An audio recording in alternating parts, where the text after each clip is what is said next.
Teks monolog yang mengandung kritik sosial biasanya berisi pesan atau gagasan yang mengekspos masalah sosial tertentu yang dianggap penting dan perlu diperhatikan.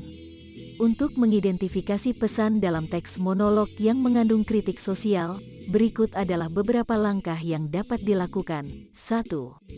Baca teks secara keseluruhan dan cermat untuk memahami isi dan tujuan pembicaraan.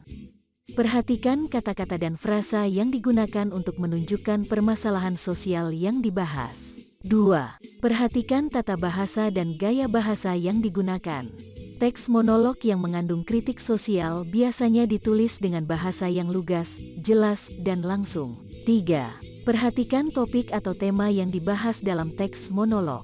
Kritik sosial biasanya berhubungan dengan masalah-masalah sosial seperti ketidakadilan, diskriminasi, kemiskinan, pengangguran, dan sebagainya. 4. Identifikasi pesan utama dalam teks monolog.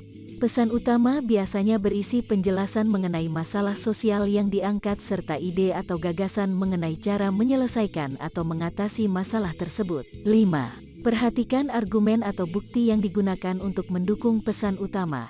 Biasanya, teks monolog yang mengandung kritik sosial dilengkapi dengan argumen atau bukti yang memperkuat pesan utama. Contoh teks monolog yang mengandung kritik sosial. Ketika saya melihat sekeliling saya melihat betapa banyaknya orang yang hidup dalam kemiskinan dan ketidakadilan. Mereka tidak memiliki akses yang sama dengan yang dimiliki orang lain dalam hal pendidikan, kesehatan, dan pekerjaan.